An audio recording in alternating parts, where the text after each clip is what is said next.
Oh, hello. Oh, hi. Hello there. Oh, God. Oh, no. My headphones. I can't hear anything. Can you hear me This now? podcast is over. I messed. God, I hate these headphones so much. The connector, not the headphones themselves, are very nice. The connector is Are you all afraid you're jacked going to up. offend them and they'll stop working? Well, no, it's just I shouldn't complain about the things I have that work. I am playing with this cigar cutter, and I Okay. probably shouldn't. Wow, we are off to an awesome start. Gonna put that down. Awesome. I can't be trusted. Hello, everybody. It Hello. is another week. This is another Goose Chase. These are facts. These are facts about what time it is and what we're doing. This is episode 73. Yeah, which we realized is Not that far from 100. fairly obviously it is 3/4 of the way almost to 100. But that's a big deal for us. Yeah, 100 episodes is like a big mark. it is. In fact, speaking of a big mark, Mark Maron made a big deal of his 100th episode. Okay. I don't know why I said that. A lot of podcasts do. Yeah, right. But that was the first. That was the Like first your one. Smooth segue there. Speaking of a big mark, Mark Maron made a big deal about his 100th episode. I know. I'm a This tool. has been E-News. Yeah, it's like it has all the content of a Watch Mojo video. Yeah. like oh shit, I could have Googled that myself. Why did I watch this? Why have I been watching this for hours? God, that's my question whenever I succumb to clickbait. Yeah. You know, the other day I was a real life internet hero. I came across a clickbait article and I wasn't even going to click on it, but I realized there were no other comments. And so I clicked on it and I got to the point and then I commented and said, "This is the point." I just saved you like 5 whole Which, boring if you minutes. ever click on like a post on Facebook that's a clickbait article, there's usually that comment, and it's Yeah. like the most liked comment Yeah. of someone doing that. Yeah. So I was like, this has no comments. I'm going to be that person. This is saved you a click. It's a common Reddit thing. It's just Yeah. let me save you a click here. I remember what it was. It was about like Jennifer Aniston's birthday party, and the one rule for her party. My eyes are rolling And out of who my broke head. it? And basically, it was like she had a giant party with other celebrities at it. Yeah. She had a no social media rule, and Okay. several people broke it anyway And, like, took because they pictures and will. stuff. And then like Katy Perry called someone out for posting something on social media. Oh my And God. that person was like, I got special permission. That was the entire article that took me like 5 pages to get to that point. The stupid and inane nature of that kind of shit drives me crazy. Yeah, I would not have clicked on the article Right. aside from the fact that I was like, I'm going to do it. It's going to be me this time. I'm the hero. I'm the hero. It's me. You know what? I have not received any notifications on that, so I don't think anyone else has Nobody commented. cared. That's all right. it's That's all right. okay. You don't do things for other people's, recognition. You do it because it's the right thing to do. No, that one was for the recognition. I do it for the fake internet points. Yeah. It's nice. Just want that gold. That's sweet, sweet gold. Anyway, so yep, it's another week. We do we have anything to catch up on here? Easter happened. Easter happened. Easter was plentiful with ham. There was lots of There ham. was lots of ham left over, as always. I think everyone in the United States has a similar story, so maybe Yeah. not worth talking about now. But it was a good time. It was. I get to spend some time with my family. Mm-hmm. You get to spend some time with your family. We did not get to see each other all day long. All weekend, basically. Yeah. We like barely saw each other this weekend. I Holiday forget weekends why are- on Saturday. Saturday, was doing something. you were out at the local Youngstown wrestling match, Oh, that's right. and That's I was right. at home chopping That's boards something in half. I could talk about. Yes. So I have a friend who goes by Bouncer, and he is a local independent professional wrestler. Yeah, what's the name of their league again? Real Action Pro Wrestling, or RAPW. Mm-hmm. If you search for RAPW on Facebook, you'll find it. Mm-hmm. Including events for like their next show and all that good stuff. Right. So I've been wanting to go to one of their shows for a long time. And for roller derby, we've been emphasizing supporting other people who do the thing that we do, basically. Like, other people who do volunteer sports and do everything themselves. And especially with wrestling, I feel like our audiences definitely could overlap. Yeah. So that's something that I wanted to do. So a few of us went and wanted to support them, and we watched. My brother came. My brother had gone to wrestling school. Ended up not working out because it is obviously very physically intense, and he was the oldest student there. He's 36. I feel like no one needs to justify I can't get beat the shit out of every day and recover. True. No one has to justify. It's an exception if you can. Yeah. But I mean, this is a 36-year-old versus like 18-year-olds. Yeah, right. So there's a big difference in recovery. Yes. And especially like, I have not yet to beat the hell out of my body, and I have already beat the hell out of my body. Like, it's not like he has taken it easy on himself over the years. Yeah, so, right. He decided not to continue with the program, but still wants to get into wrestling. And so this was the second wrestling of their wrestling shows that he's gone to, but it was the first for me. And at the end of the night, I got to see my brother get body slammed because some of the wrestlers, my friend Bouncer or John, who also has podcasts, and I don't remember the name of them now. But we should figure that out. Yeah. So we were like helping tear down and stuff, and he was talking to my brother, and he was like, "Hey, you're the one who wants to get into wrestling, right?" My brother's like, "Yeah." And he's like, "You want to take a bump in the ring?" And my brother's like, "Yeah." Not going to say no. You want to take a bump and you want to do a bump. Two very different things. Two very different Very things. different things. One happens in the bathroom, usually. Right. One happens in a wrestling ring. Yes. This one was in a wrestling ring. Okay. So, to over clarify. Yeah. So I got some pictures of that, which it was really awkward because I was trying to like help fold chairs, but I also had my like camera ready to like snap pictures when he took a bump. Okay, so you're doing this like with one hand then. You're like trying to clean up with one they hand. were like wooden chairs that were like really difficult to fold with one hand. So I was like fold, snap, snap, snap, fold, carry over, snap, snap, snap. It's like the most inconvenient type of paparazzi. Yeah. It's like, don't mind me, just a chair cleanup, lady. Just trying to be helpful. Snap, snap, snap. But it was fun to see him get to do that. Yeah. And the show was good. I mean, it's entertaining, and it's just mind-boggling to me that there's people here who do that. It's the same way I think that people feel when they find out that there's local roller derby. Sure. They're like, oh, there's people here who do that? Like, that's a thing? Yeah. So I suggest checking them out if you're in the area and want to go see something. If you're not, look up. You probably have a local independent professional wrestling organization. I think that's got to be like everywhere, right? Yeah. And I'm talking like these guys know the moves, like they do all the wrestling. They make their own costumes, right? Some of them probably do, or they get them made. They at least design them or pay someone to design them.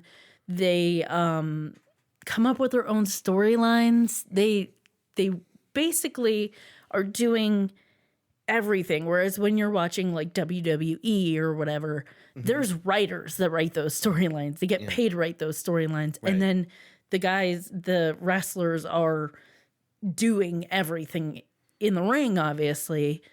But these guys are doing everything. Yeah. From the fundraising to like every single part of it. It's a labor of love thing that exists because they make it. So you kind of got to wear every hat. And I know that Bouncer, this is something he wanted to do since he was 4. Yeah. I know that because his mom told me the other night. Mama is a very special person who is very involved with this and very supportive.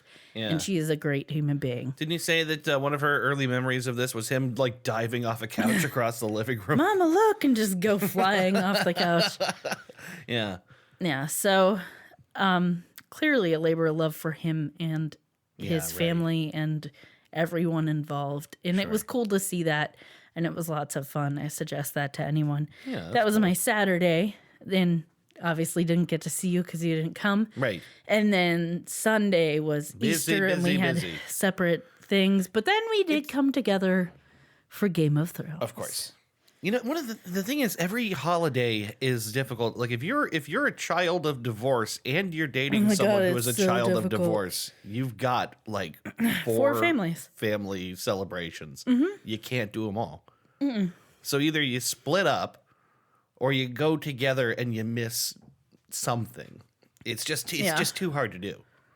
Sometimes it just depends on when everyone does their stuff. Like sometimes I've been able to fit in every family, but it usually doesn't happen. Well, like Christmas is the one that you have to do that because you got gifts for everybody, and like you can't miss Christmas. It's like, but usually we're a little better at Christmas about someone will be like, well, let's do ours the day before, and someone else will be like, well, we'll do ours on the day, and like. Someone else will be like, let's have a party the weekend after. Like everyone tries to fit it in and be accommodating to everyone because it's a bigger one. Right. Easter, not everyone celebrates as much. Yeah. So like if you're going to have an Easter thing, it's going to be on Easter. Like you're not going to do it the week before or whatever. Right. So maybe the day before, depending on your family. But yeah. So this year it just worked out that I went to my mom's and then I had to go to my dad's and you went to your aunt's on your dad's side and then to your mom's and everyone at all of the places I went asked where you were. Same. It's the first question everyone asks, and I'm like, so I'm chopped liver, guys. Like I walk in and you're like, where's Dave? Well, we don't care about you. In fairness, I'm pretty great. I have been told by my stepsister that you're her favorite member of our family, and you're not even a blood member of our family. So there's that. All right. So what was I going to say? Oh, important news. The Pizza Hut Pizzone is back. Everyone can come down off the ledge. It's back. Everyone's favorite little calzone. Pizzone watch is finally over. Pizzone watch has ended. This has been a covert operation, but I'm happy to announce the Pizzone watch has ended. With a successful result, the Makes Pizzone me is want back. A Pizzone. They're so good. Man, I haven't had a calzone in a long time. Little pizza calzone. Can we make some calzones? Yeah, no. Okay, baby. I want to be Ben Wyatt. That's all I want. And establish Cal's local calzone zone. Yes. And I want to make stop motion, like claymation animation videos. And I also want to make the Cones of Dunshire. Ben Wyatt is, without a doubt, one of the best characters on any TV series of my lifetime. I love Ben Wyatt. Yeah, he's just great. I love Ben Wyatt. And by extension, I love Adam Scott. Yeah. It's a character so good and so well done that I automatically love the actor. Yeah, right. But he is good in other stuff I've seen him in. You know, for a while, the Cones of Dunshire was a thing you could buy. Like someone made the Cones of Dunshire. If you haven't seen this, it's the incredibly, impossibly complicated board game designed by Ben Wyatt. That and just he's unemployed. He's unemployed for a bit, and every time he's unemployed, he loses his mind. He throws and gets a new hobby. Yeah, into something. One time it was calzones, another time it was the stop motion claymation videos. Yeah, he spent like 20 hours on and got like 14 seconds of footage. Yeah, I think he spent like the whole week, and then he puts the thing on, and it's literally like 4 seconds. Like the character gets up out of bed, turns around, and it's over. It's like. Anyway, the Pizzone is back. That's the real point. Talk about Parks and Rec forever. The Pizzone is back. It is $5 to $6, depending. Get you a Pizzone. A Pupazone. A Pizzone. Yeah, not from Papa John's. No. From Pizza Hut. Papa John's doesn't do a calzone, do they? No, I don't think so. And who cares? Papa John's isn't very good. You know what? I've been saying that since like forever. I just don't care for it. This is a line. Their crust is chewy. Yeah. And the rest of it isn't that great. You know the best part? Pepperoncinis that they put in the sauce. That's the best. Or put in the box and the butter sauce. Yeah, that's it. Best part. And you know what? I can make my own garlic butter. And we can buy pepperoncinis. You can put those next to any pizza you want. Uh-huh. Oh, God, we're such suckers. Yep. But I don't buy it because I know this. Yeah. It was, for some reason in this area, anytime I worked at a place and they're like, we're going to treat you to pizza, it was always Papa John's. They must have like some kind of like a deal, like a corporate deal kind of thing or something. Also, I think like, isn't Papa John's vaguely religious or something? I don't know if that's true.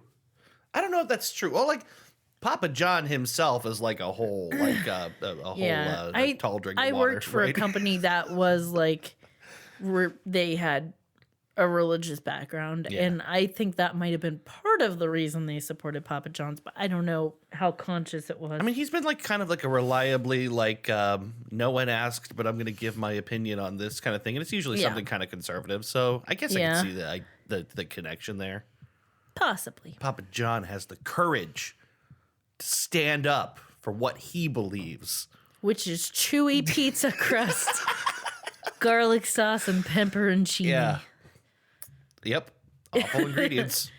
Awful pizza. You know what? I'm sure that when they do this whole like restructuring thing or whatever without De Papa, I'm sure it's going to be a different pizza somehow. You know, we're really ruining any chances we had of sponsorship by Papa John's. That's fine. We're taking a stand. I heard recently that he's still like fighting for like because he's still like in legal battles over losing his company, right? And if I remember what I heard, I think it was on the H3 podcast, but they were saying that basically the deal is he gets to name his successor as part of the settlement. Okay. So someone's going to step in after Papa, and I think it's going to be his son. Yeah. How old is his son now? I don't know. 14. The Pizza Prince. Oh, man. I just had a really good idea for a sketch. Okay. It would be like, you know how, in places where there is a king and the king dies and the son is really young and all of a sudden they have a kingdom. It's going to be like that, but with Papa John's. It's going to be like a 13-year-old king of pizzas. You shall be a fine ruler someday. Who suddenly this pizza empire has to take over the business. You shall learn, my boy. You shall learn to rule over the pizza lands. It's like its trusted advisor. I'm not ready for this. In time, I don't want to let everybody down. He's British. Yeah, of course. I don't know why. My child, in time. In time. It's like a Merlin kind of guy who, like, I don't know, whatever. This is stupid. His advisor. Hey, it's a great idea. I'm starting to think that we should move on. I think it might be time for a game. A game, you say? A classic game. A classic game, you say? Everyone's favorite game. Everyone's favorite game, you say? Everyone's favorite game, I say. Everyone's favorite game, you say? Or I say, you say? Damn it! You got me! I knew I was gonna trip you up. We're stupid. It is time for Trues and Fnews. You need to tell me why you wouldn't happen to mean. It's time for Trues and Fnews. Time to play Trues and Fnews. Everyone's playing a famous game, the game that's taken the internet by storm. It's time for Trues and Fnews.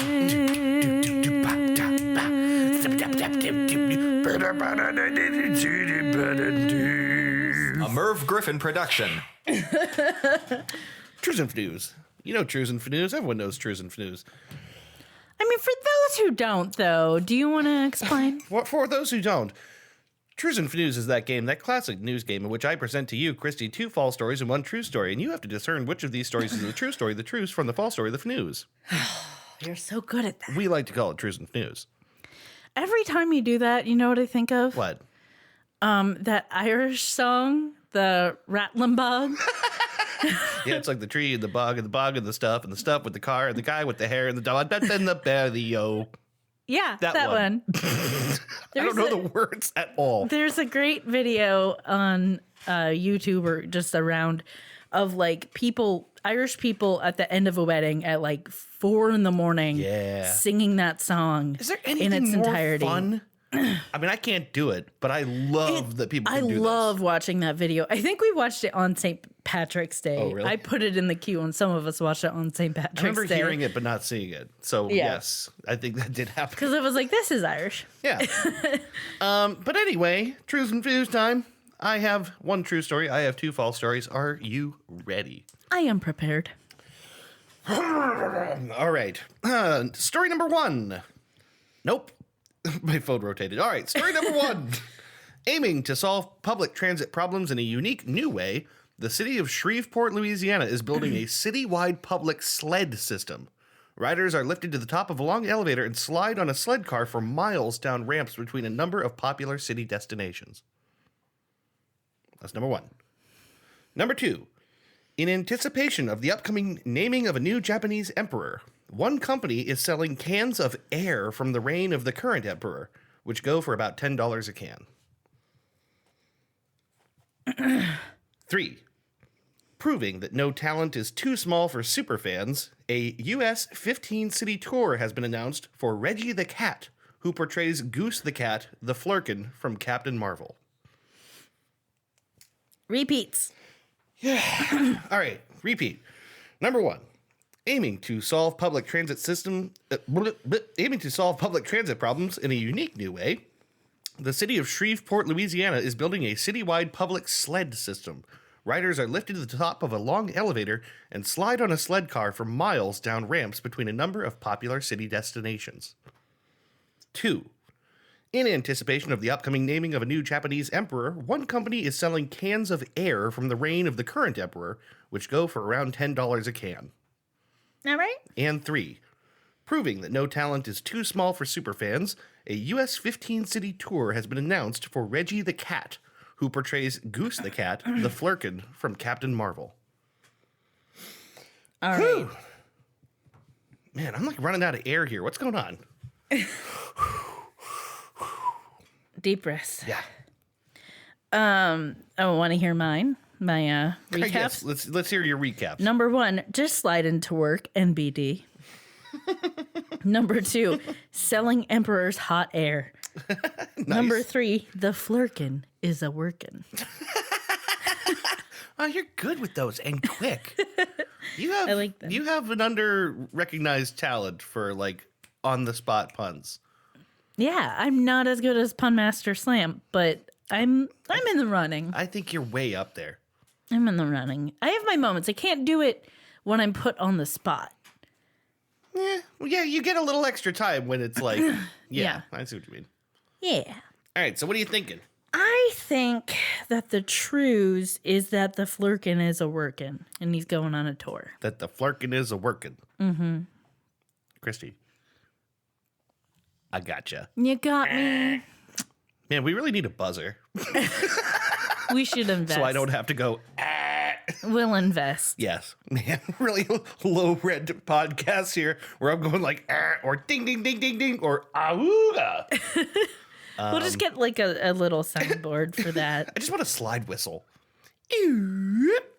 They had one on Ona, Ross, and Carrie for a while. Do you remember that? That sounds familiar. Yeah. Anyway, no. So it's not the flirkin. Backup guess? Selling emperor's hot air. Yeah. That's the real one. Yeah. The slide one just seemed too like that would not work. The thing is, I don't even know where that one came from. I'm sitting at my desk and I'm like, like, what's a weird story? Hey, what if you just like slide around everywhere? Like, what if you just went up and like slide around? Like, I was trying to think like, oh, instead of a train or like a bus, like what's a new thing? I don't know. Go up in an elevator and slide down. Like, this is more about how dumb I am than anything.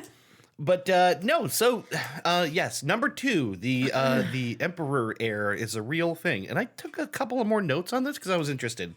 Because I don't really know that much about how the emperorship works, you know? Yeah, nor do I. It's, from what I can understand, it's very similar to the arrangement that the British have with the monarchy and then the parliament, right? So you have these like sort of like acting like sort of like royalty, but then you want like more. You have like a prime minister, like all this stuff like sitting underneath. Like they have a premier. I don't know. Anyway, so what's going to happen here is that Emperor Akihito is going to abdicate the throne on the 30th. And by the way, the throne is called the Chrysanthemum Throne, which is sweet. I do love chrysanthemums. It's kind of cool. It's my favorite flower. So he's going to leave, and his son Naruhito is going to succeed him, which will basically end an era. Like the 30 years that Akihito sat on the throne is the era that they call the Heisei era. I had to listen to a pronunciation guide to make sure I didn't screw that up. It's Heisei. It's the translation is something like achieving peace, and a lot of these things are like hard to translate into English, right? When Naruhito takes the throne, the era is going to be known as the Reiwa era, and the translation for that is a little bit trickier. There was the English could mean shining sun or porta potty. Well, not quite that distinct, not that far apart, but so like the translation that people were getting from it, like especially Westerners, were interpreting something about like control or like rule or like that kind of thing. It's like a little bit aggressive. The Japanese foreign ministry has clarified that their preferred translation to English would be something more like beautiful harmony. It's also the first time that an era's name was pulled from characters out of an only Japanese text and not Chinese text. This is a thing that like for a long time, like the era would be named using like characters from Chinese texts and like these like ancient writings and poems and stuff. Mm-hmm. It's really interesting.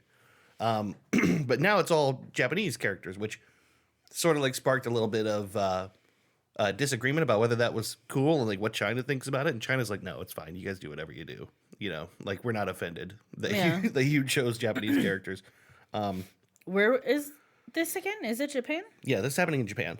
I don't understand why they would use Chinese characters anyway. They have like a shared heritage going back, right? Like there's a lot of like... it would be a text that is in both Japanese and Chinese kind of thing in the past. And now this is solely It's a Chinese. It's coming out of Chinese text. Like the thing is they really do have like a long and complicated history with each other, right? And their relations right now are like... So, like, part of the idea of the words beautiful harmony is an intended expression for, a desire for harmonious relations with the Chinese government. Like, this is actually like kind of like something they're deliberately trying to suggest, which is interesting. But yeah, anyway, that's it. That's mostly it. I like the idea that this like slogan could be like a really horrible like fascist thing, but they're like, no, it means harmony, guys. No, you're misinterpreting it. That's my favorite thing is like the how far apart translations can be. Like these are things that they're like kind of untranslatable in a way into English. Yeah, well, like not neatly. It's like we have idioms and stuff and euphemisms and things like that here, and it's the same in every language. They have things that can't really literally be translated. Mm-hmm. Like if you take some of the phrases we say and were to take them literally, they wouldn't make sense. Like we don't use them literally. Yeah, I can't think of an example off the top of my head, but you know what I mean. Yeah. There's just things that don't translate neatly between languages, which I just think is interesting. That like the foreign ministry has to have an official translation. My favorite of those is it's usually German, but sometimes it's like Norwegian places too. Yeah, they'll have a word for something that we just for like a high concept that we just don't have a word for. Yeah, like. I love that. I love reading about those. I'm going to say this one, and someone listening is going to know what it is, and I don't know the word. I can't remember it. I can't even remember where it comes from. But it's the concept of two people looking at each other, knowing something has to be done, but neither of them having like the initiative to do the thing that they know has to be done. That moment of recognition of like almost a standoff. That thing has a name somewhere. Yeah. And it's a very long word. I think I remember hearing that one, but I don't remember what it is either. But that's just like so crazy, like the things that people think to name. Yeah. I think, I mean, obviously it depends a lot on culture and what is culturally important. Mm-hmm. Like if it's not a thing you focus on, then you have no reason to name it. Mm-hmm. It's the same way that like certain places, is it Antarctica, where there's like a bunch of words. The Inuit people have a bunch of different words for snow, but that might not be. I think I remember reading that's not actually true. Oh, it's like a thing that we always like say, but I don't think it actually turns out to be true. But I'm not sure. I thought I read it was fewer than is said, right. But there's still multiple words for it, but it's not as right. Well, it's like we have a handful. Like, we have like kind of like we have like snow and we have flurries and we have like slush, I guess, and like different like consistencies. But if your life is like dominated by snow, you come to recognize the different kinds and have a more complex language around it. Yeah. Yeah. All right. So anyway, before we move in to the middle segment, I just want to quickly apologize for the fact that I'm super phlegmy today. Yeah, I don't think it's coming through. Okay. I occasionally... That's not me. I occasionally have been it's fine. You don't have to be embarrassed. Clearing my throat. Stop it. Christy, you're on microphone. David, stop it. I quit. I'm really sorry to the people listening because I bet that's horrible to hear. I quit the podcast. It's not me.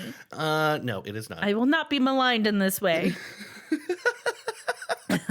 No, I am a little sinusy. I don't know what's wrong with me. Yeah. It's been like going on a week and I don't know what's wrong. I don't know if it's some weird allergy stuff or what. I mean, it is springtime. It is the time. But I'm not really like, I don't have allergies really. And even in the past when I have had some, it hasn't been like this. Right. So I don't really know what's going on, but no, you're fine. Anyway. It's not coming through. I don't think. Not that much. I'm not going to do it again. No, I thought you were just going to keep like hedging and being like, not very much. I mean, if it is, it's not bad. I don't think anyone would mind.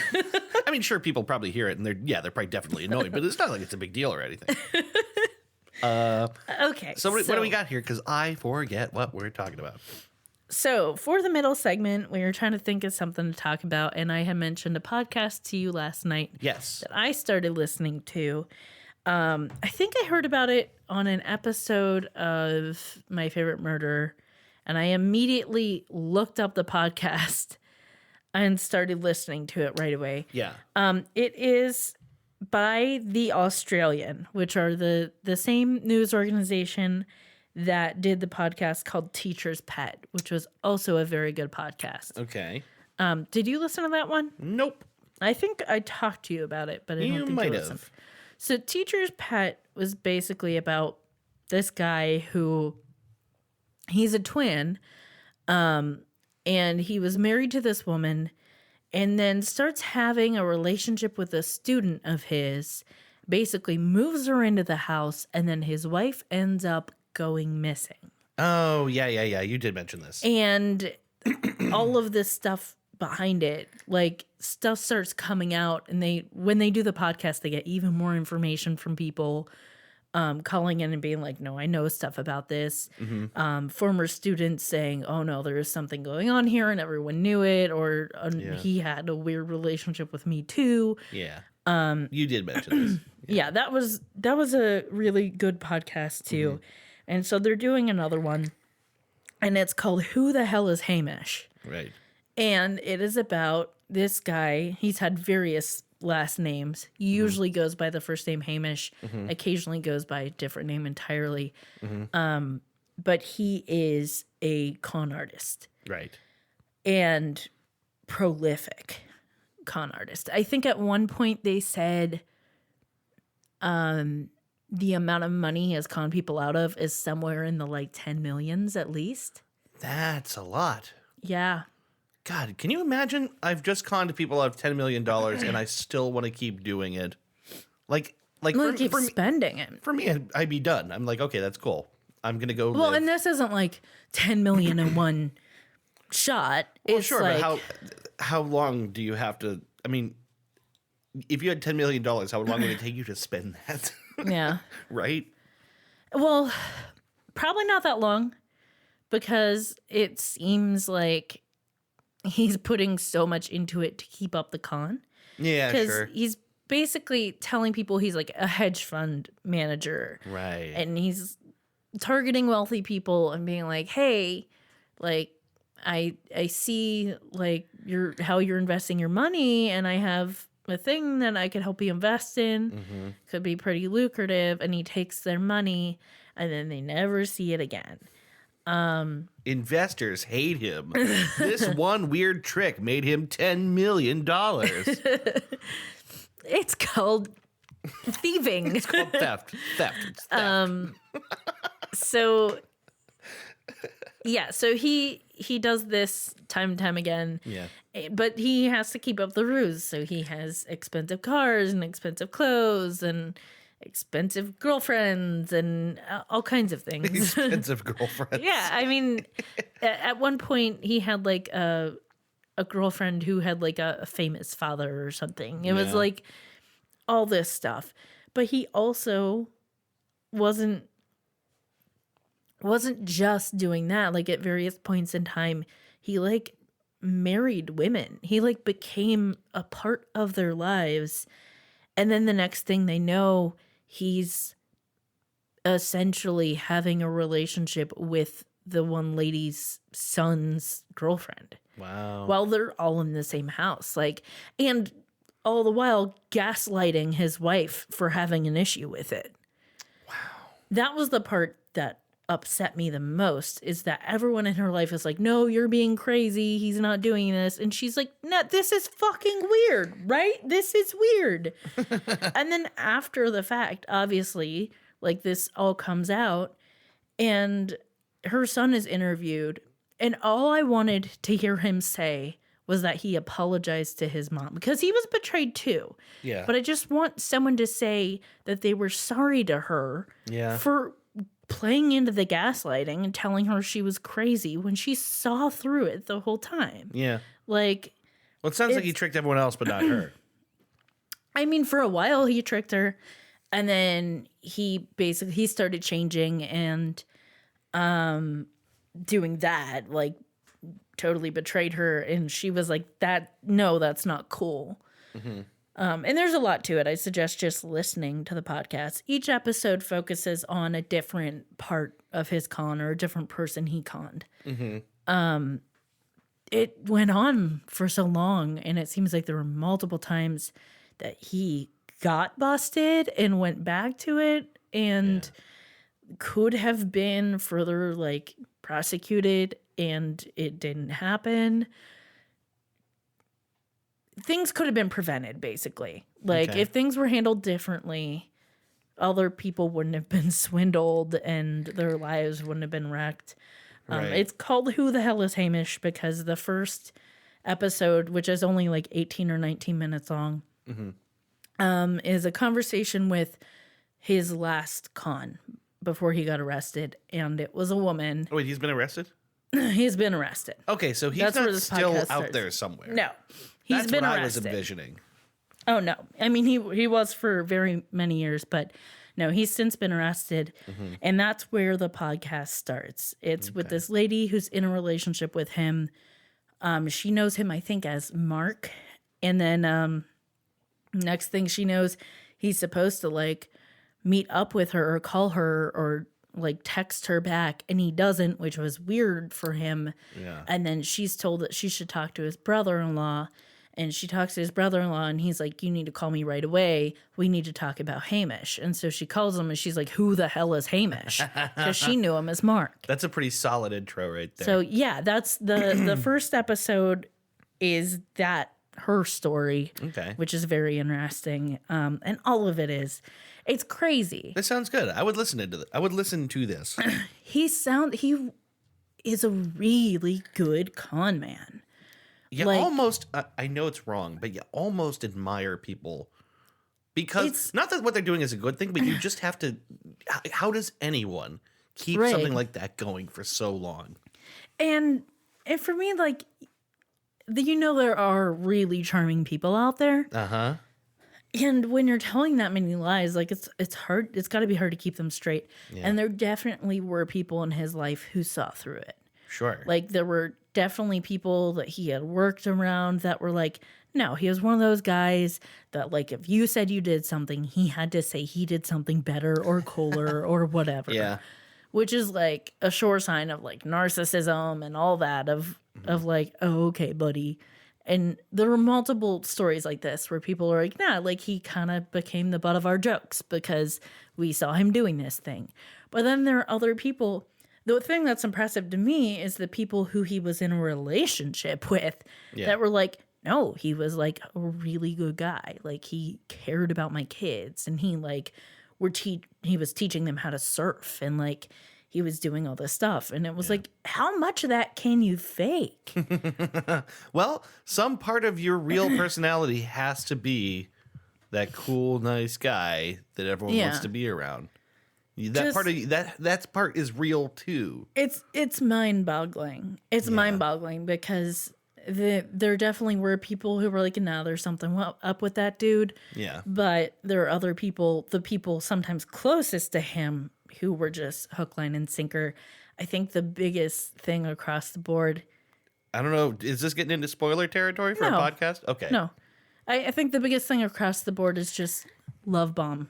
Yeah. Just love bomb, love bomb, love bomb. That's how all these people work. Half the people we've talked about on this podcast. How do you get people to like ignore some of the faults in the cracks in the facade? Yeah. Tell them they're amazing and you love them and send them flowers and spend money on them and do things for them. Yeah. And all the other stuff goes away because you're so amazing because you think they're so amazing. Yeah. Especially when you're like targeting people who are in a bad place in their life. Yeah. And they really need to feel that right then. And you know what? Those people make themselves kind of obvious to people like that.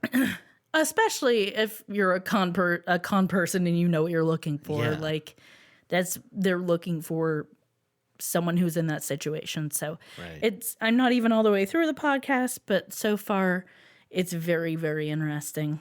Well, that's a cool one. I want to listen to this. Who the hell is Hamish? Yeah. I got to listen to that. From the Australian. Yes. Okay. And apparently if you subscribe to the Australian, there are like bonus episodes, like bonus content you can listen to. It's like a popular model now, right? Yeah, which kind of sucks, but yeah. And I understand it, but they got to make their money. Yeah, I get it. But yeah, it's very good. I suggest it. Well, all right. Then why don't we stop here and take a break? All right. This kind of caught me off guard with that. You'd think I'd be ready for it. Yeah, now. we do this all the time. Yeah, right. All right. It's second nature for me to do it now. It really is. We will be back in a minute with the main topic for this episode. All right. Stick around.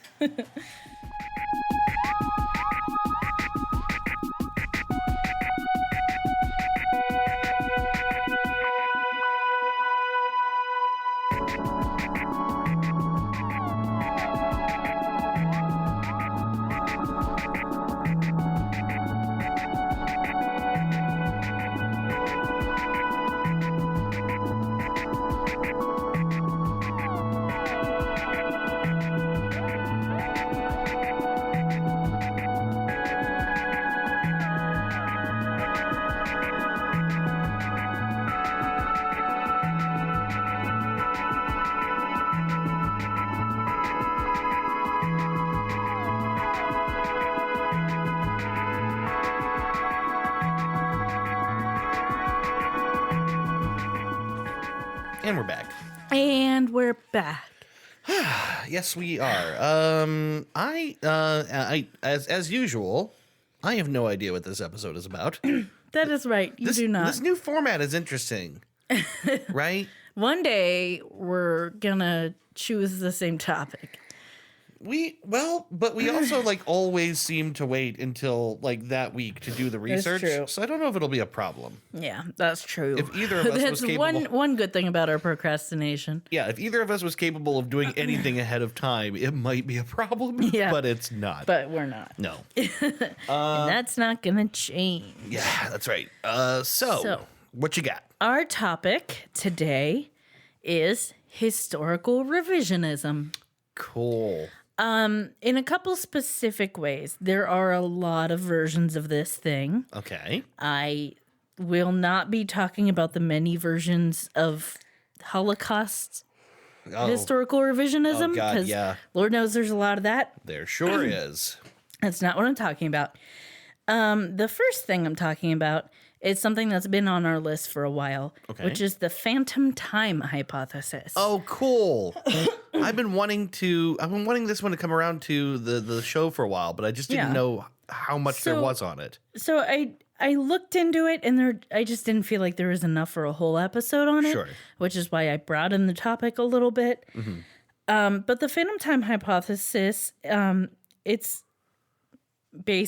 saying that it's actually the year 1720. Actually, because the early Middle Ages were faked. Wait, so they think the year right now is 1720. That's odd.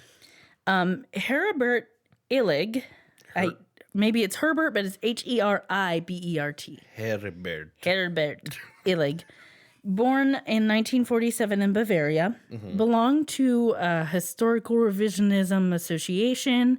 I didn't write the name down because it was not in English, and I didn't know what it meant anyway. So, since 1995, he has had his own publishing company, published various proposals for revised chronologies of prehistory and ancient Egypt.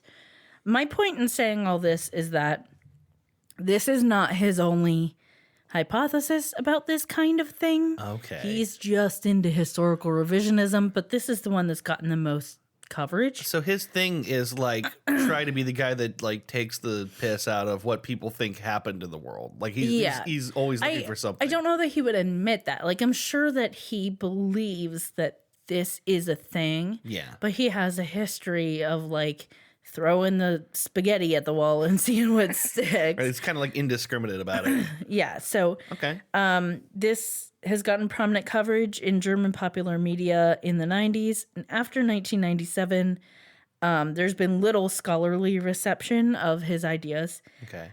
His most famous theory is the phantom time hypothesis. It's a historical conspiracy theory published in 1991. And the idea is that it's a conspiracy by the Holy Roman Emperor Otto III, Pope Sylvester II, and possibly Byzantine Emperor Constantine VII to fabricate the Anno Domini dating system retrospectively in order to place them at the special year of AD 1000 and to legitimize Otto's claim to the Holy Roman Empire. Okay. I mean, wasn't able to really find exactly why that would legitimize anything, but this is his idea. So he's proposing that they skipped a bunch of years on purpose? Yeah, that they like rewrote history basically to say that it's actually the year 1000 because that had some importance. Well, the year 1000 sure sounds important. Yes. Yeah. Certainly more important than the year not 1000. And whatever boring ass year it probably really was. Illig believed this was achieved through alteration, misrepresentation, and forgery of documentation and physical evidence. Wow. According to this, the Carolingian period, including Charlemagne, is a fabrication with a phantom time of 297 years that's missing, basically. Wow. But you'd have to fake so much, So right? AD 614 through 911 was added to the early Middle Ages. Okay. So yeah, that's basically the theory. That's it. How much work would you have to do to fabricate 300 years of history? A lot. Right? Because, like, consider how much new stuff gets generated in a year. Mm-hmm. And it's not like, you know, the people during this time were strangers to writing or art or, like, any other number way of putting shit down for, you know, later consumption. Like how could you do that? Hold on to your pantaloons. Okay. Because it's our next.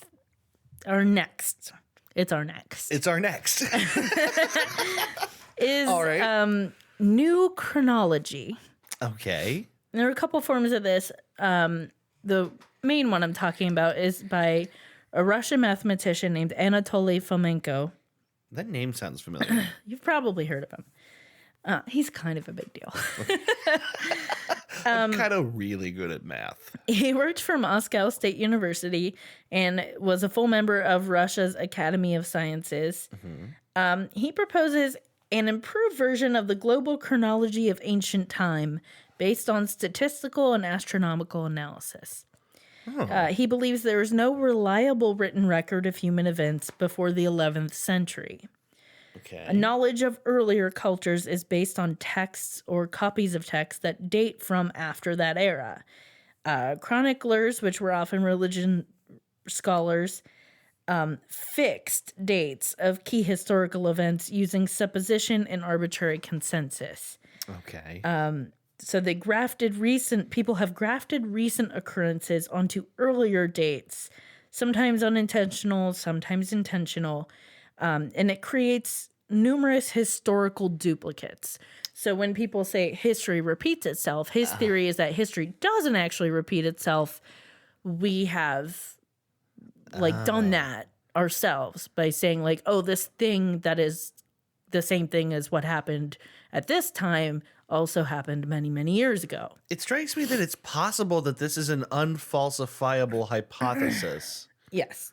Right? Which is like, if it's unfalsifiable, then it's useless, right? But there are some signs. I'll get to that. Okay. So history, and what I just said, history appears to repeat itself because it's plagiarized. Okay. It's not inherently a crazy idea. Like, people get stuff wrong all the time.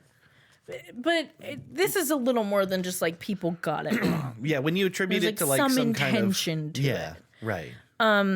So in his theory, it basically means that the events of the New Testament precede the Old Testament.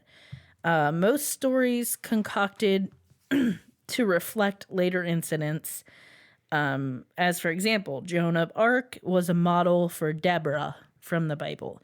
Jesus Christ would actually have been crucified in Constantinople in 1086. Ancient Egypt, Rome, and Greece were fashioned by Renaissance writers. The time of pharaohs may have lasted all the way into the 1700s. Okay. Aristotle, you're like cringing more and more. I'm just like, well, hold on. We have evidence for a lot of these things. Aristotle actually instructed Alexander the Great, who was a czar in the 1400s. Early English history is a carbon copy of 4th century Byzantium, which is also a fiction based on late medieval events.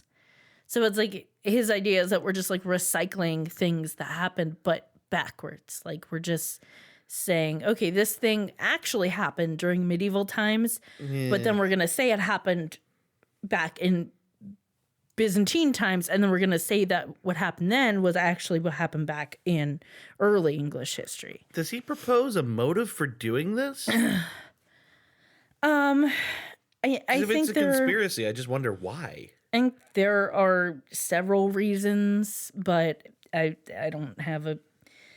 I'll kind of get to that at the end. Okay. About like his motivations for thinking this. Okay. So you might ask, what about carbon dating and science? Yeah, that's kind of where I'm going is if the events of the New Testament are supposed to have actually preceded the Old Testament, you would expect we would have evidence of New Testament like manuscripts, even like just like copies of copies that predated our earliest known. Well, I mean, it's understandable, kind of, that you'd ask that. But if you're talking about carbon dating, you're obviously a stupid dum-dum. Because it's premised on the old dating system and is therefore corrupted. What?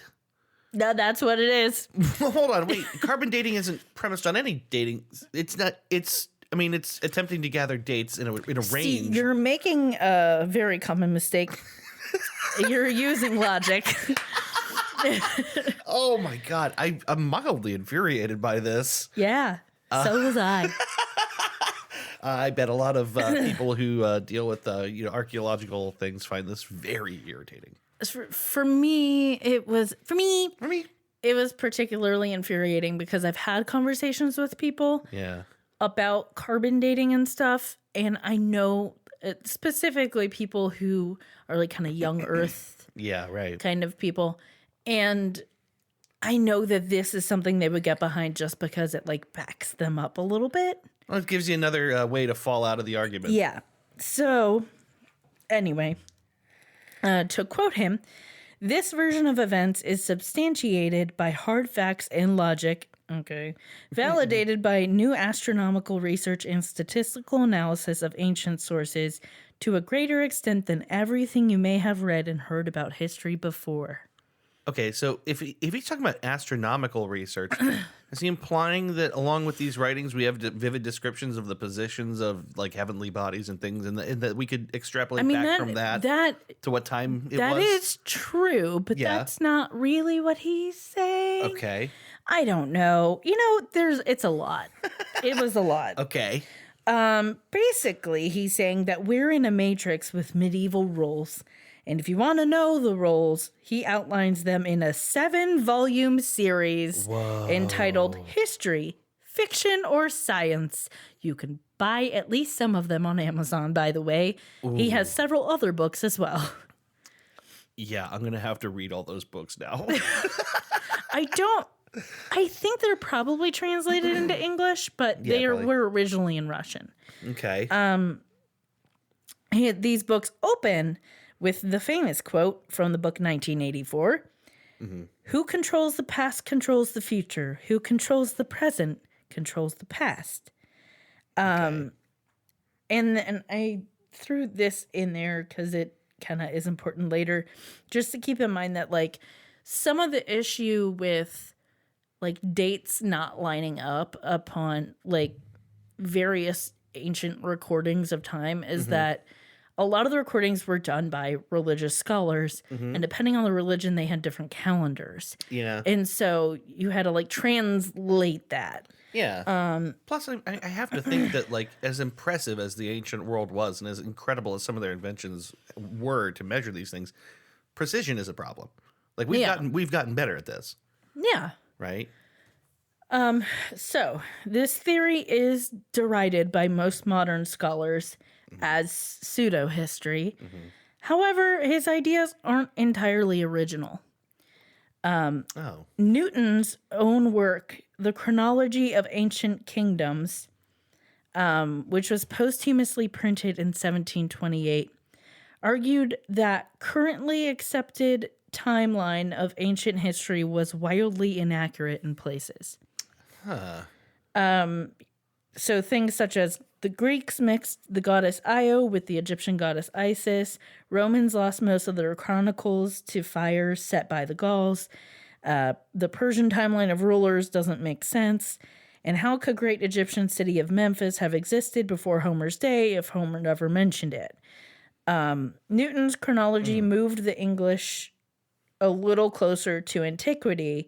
Basically, events from ancient Greece were 300 years newer than conventionally held. 300 years, you say? He's doing the same thing, basically, but not as big of an extent. But so that's a very specific window, though. That 300 years sounds familiar. And the Egypt's empire was moved forward as much as 1,800 years. Okay. There's also another person saying these things. French scholar Jean Hardouin said that monks of the 13th century fabricated many Greek and Roman texts of antiquity. And you may ask, why would they? Right. And to that, he would say that the answer would be written on a piece of paper the size of his hand, and it would be found when he died. Like, it would be found on or near his person when he died. Okay. And it was never found. Well, so we don't know what those rascally monks were doing. Rats. We've been foiled. Hoodwinked by those monks again. It keeps happening. I think this is a common impulse throughout all of history is to attribute some form of malice or like ill will to like confusion or things we don't understand or like, it's like it's the reason that conspiracy theories exist. I was going to say it's just conspiracy theorists. Yeah, right. There will always be conspiracy theorists. Yeah. And it's not bad to question the status quo. Oh, it's a good thing. It's a very good thing. But it can be very easy to have hubris and think that you have all the answers and that everyone else is wrong. Like, really common impulse. Yeah. So, Fomenko at least uses statistical analysis, except his data isn't that harmonious. If something doesn't line up, he basically just says, well, it's not lining up because those events are actually the same thing. So that smooths the whole thing out. Okay, I see the problem there. But this is despite discrepancies. So he'll be like, well, Jesus was actually the same as this guy. But when you do look at the recordings there are of, or descriptions there are of those two individuals, their histories are very different. Like the things we know about them are very different, and the way they died was very different. They would they just share a couple of things that for him is enough to like bind them together? Yeah. So it's like, okay, but then did they just totally make up these other details about like why would they do that? Like you can't necessarily. He picks and chooses data points, basically. So, sure, you're using statistical analysis, but you can make statistics say whatever you want to say if you do it the right way. Yeah. We were just talking about p hacking the other day. Yeah, right. Yeah. Don't hack my p. Yeah, I was gonna say you said p hacking, and I thought of urine immediately. I know, like an idiot. So. What I mentioned before about like his possible reasons for thinking this is that it's kind of like a Russian patriotism in some ways. He attributes a lot of things to Russians. Okay. So basically saying, well, this is a thing that Russians did, but when they fabricated the history, they just say that other people did it before, but really the Russians did it. Oh. And when you see theories like this, a lot of times they can be racist and xenophobic. It's like anyone who is from cultures that are not ours couldn't possibly have done it. We did it because we're smart and great and perfect, but they couldn't possibly have. Well, we do it. We do a hell of a lot of that, as a culture now. Like a lot of the things that we, commonly think of as having been invented in the modern era. There's plenty of evidence for in ancient times. Yeah. In places like, for example, the scientists of the Muslim world in the whenever that was happening, right? But there's huge Islamic scientific explosion in history that like produced things that we later kind of thought we discovered, but we find evidence of them, like batteries and things. Oh yeah. Like crazy stuff that you go like, how could that have existed back then? Yeah, and alcohol. Alcohol. Yeah, a thing that like keeps getting discovered all over the world at some point until everyone gets together and goes, wait, you guys do this too? Oh, awesome. Let's drink together. What weird thing did you make? So just basically done, but just one more little cherry on the top is that world chess champion Garry Kasparov is a proponent of Fomenko's work. Oh, really? Yeah, he's written about it. I think he just basically he endorses it. He might have written some of his own things about this theory. But there is a pronounced sort of Russian national pride. I don't know if it's I don't know enough about Russian culture to know if it's really widely shared. Yeah. But there is something about like Russian national identity that is like a strong thing. Maybe all places have that. I think especially after like the Cold War and a lot of things that happened around that time. It's just like wanting to pretend things are better than they were, or like you did better as a nation than you did kind of thing. Like, not trying to be mean, but it has that sense of like rewriting things so you look better. Well, yeah, especially... Which is understandable. Yeah. Like, we all would love to do that with our lives, right? Well, especially, like, towards the modern era where you have, like, this, like Russia becomes USSR, and then it's, like, this glorious vision of what, like, a communist society can be, and then just never getting there. Like, never fulfilling, like, the dream. So it's, like, everything's just kind of like a low-rent version of something that's out there elsewhere that's better. Yeah. I can definitely see a need to, or a desire to, like, wind that back and replace it with like we did all these great things first. Tales of the glorious past. Yeah. Yeah. And I don't know if it's interesting to you. It was pointed out that Garry Kasparov apparently is like anti-Putin. He's not really? about Putin. He's not all about Putin. I don't necessarily know how Fomenko feels about him, but it seems somewhat at odds with Fomenko and his beliefs, but he is very into this theory. When was Flamenco? When is he's not working now, is he? I think he might still be alive, but I'm not quite sure. I mean, he was born in the 40s, 45, so... Okay. And I think everything I read was in current tense, like in present tense. Like he works for Moscow State University. He is a member of Russia's Academy of Sciences. Okay. But that part was from Wikipedia, so... It's this topic in particular, maybe more so than other topics, kind of recalls to me like a problem that all of us have when it comes to things like this is we can't all be the experts, right? Yeah. Like with so many things, we rely on people who we trust to know something and be honest to inform us on things we can't possibly verify. Yeah, and here's the thing is that he potentially could and should be one of those people. Like he is an educated mathematician and, presumably well-educated in statistical analysis and all these things. And it's not just him by himself. He has like someone else who wrote all those books with him. Yeah. Like he's the one whose name is associated with it most closely, but there are other people who were in this alongside him. Right. So it's like, they presumably, like, this is a well-known dude, and he is credentialed. Yeah. It's not like he's just Joe Schmo, and he's, like, on a street corner yelling about it. He, like, there is some credibility to him, which makes it even more dangerous when they, put these ideas out there. But I don't know. There could be some real harm to believing this potentially, but I think mostly it's just like, okay, dude. Well, yeah. Carry on. I mean, I think the biggest problem is like the erasure of a lot of things that happened. Yeah. That's the most dangerous thing, is pretending like if you get to say that history doesn't repeat itself actually because it only happened once and we're just like putting that like onto the past. Yeah.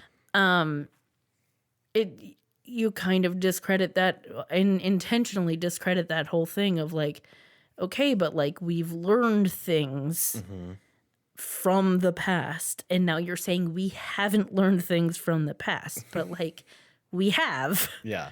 Bad things have happened and those can be like stories we learn from. Yeah. We should not completely forget about history and discredit it and say it didn't exist. I think it's interesting because like so many first of all, I do think it's kind of unfalsifiable. Yeah. I think especially the way he applies it, which is like picking his data points and just being like, well, this doesn't line up because it's the same thing as this. Yeah. Like, well, how can anyone argue that? Right. Because if I say, well, this says in this record here, you're just going to say it was falsified. Yeah. Okay.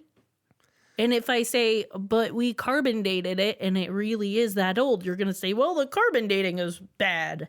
Well, even like the simpler explanation for a lot of this is just that human beings live very similarly throughout history.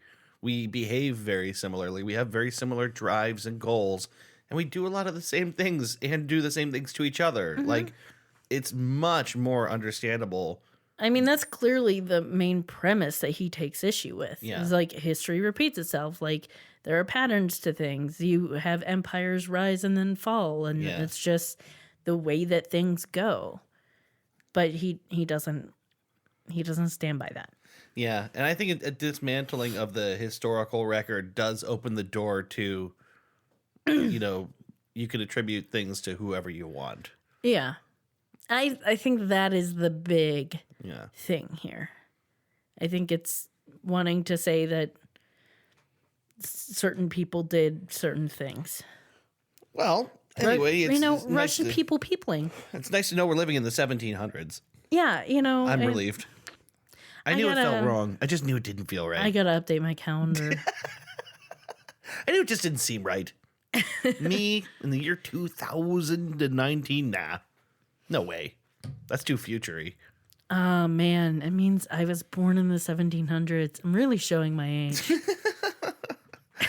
This is a weird theory. I can understand various motives for being sort of unclear on the world's timeline, but yeah. Ultimately, and it's you should never default to authority or consensus. You shouldn't default to those things. But I think that when you have such a strong claim and it's such an outlier, you got to bring way more evidence. Yeah, I think we have to do everything in our power to try to in our power. Everything in our power to remain objective. Sure. And not work backwards. You don't start with what you want to be true and fish the data to fit that. Right. This is why in science, when we do any experiment, it has to be like you have to be able to replicate it. You have to be able to do it multiple times. And also you start with a hypothesis, but then sometimes you're wrong. And so you go back to the drawing board and you try again. Yeah. You don't just, and some people do, but you shouldn't just, mess with the results to make it look like what you wanted. It's like in the last episode when you talked about all of the things they were doing with the head reassignment surgery. Yes, my head has been assigned to a different body. I'm going to miss it. I like head reassignment surgery. Yes, I've been reassigned to a different body. That one, it was good, but I needed assigned a new head. Wait, you wouldn't say it that way. Yeah. You wouldn't say I need assigned a new head. Yes, I would. I get a new head and someone else gets mine. It's an exchange program. You're messing with me, right? No. Because if your head goes, that's you. Shh, nope. I thought we established this. I'm going to get a new head. Oh my God, this is weirding me out. I know you are messing with me. Anyway, what was I going for there? Oh, basically, that he kept moving the goalposts and being like, no, we have a great new discovery. And then it was always falling short of what he said he was going to do. Right. It's the same thing of like, I know you want this to be true, but you don't get to just say, this is the fact, and then, move things the way you want them, or like you change your interpretation of statistics to fit it. Yeah, that definitely smacks of I have something I want to illustrate, and I will very carefully cull the data that gets me there. Yeah. Which should never be the aim of science. If he were looking, if someone were to talk to him and they picked several data points and said, how do you explain these statistically? Yeah. And he was able to do a statistical analysis in front of people. Yeah. And it lined up. That would be one thing. Sure. But like, does your model fit? Yeah. Is it predictive in a sense? But that isn't really what's happening. What's happening is he's writing 7 books worth of this theory, and he's picking the points he wants to discuss in detail. You still going to read all 7 books? Nope. I was very interested. I am significantly less interested now. But I do want to know more about like the genesis of this, where this idea started, and what sort of piqued his interest about it. I'm sure there's more information out there. I'm sure there's more information in those books, but it was quite a depth of a topic. And these aren't the only 2 historical revisionism theories out there. Obviously, I already mentioned there's so many Holocaust ones, obviously. Yeah.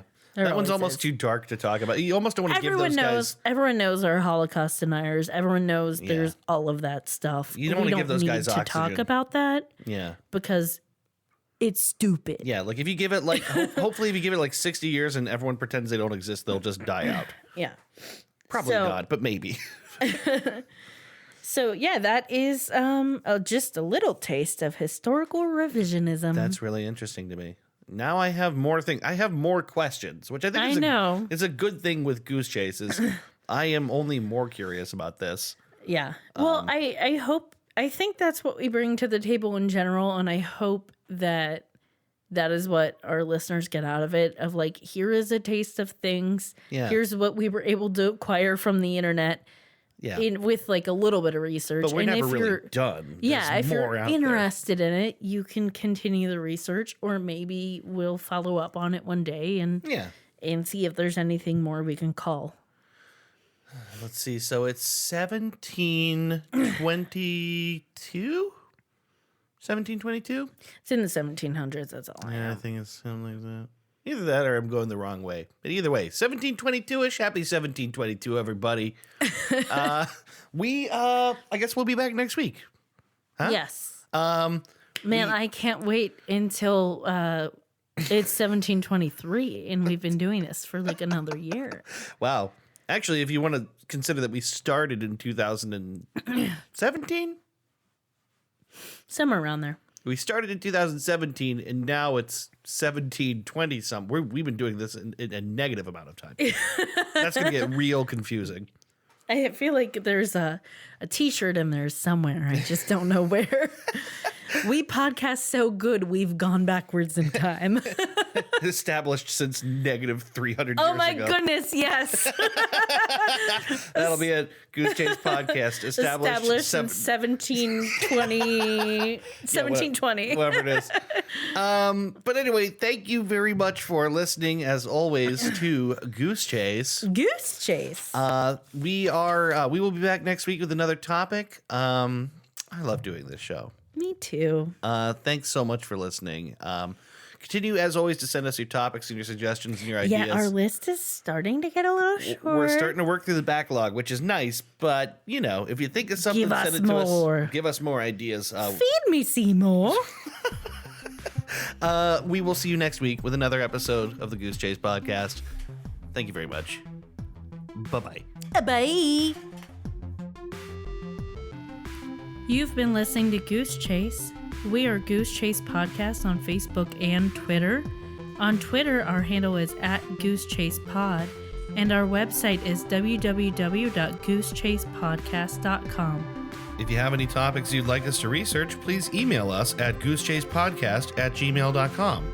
If you like what we do on the show, please rate and review us on iTunes and Google Play. Want to go on a goose chase? Ooh, yes.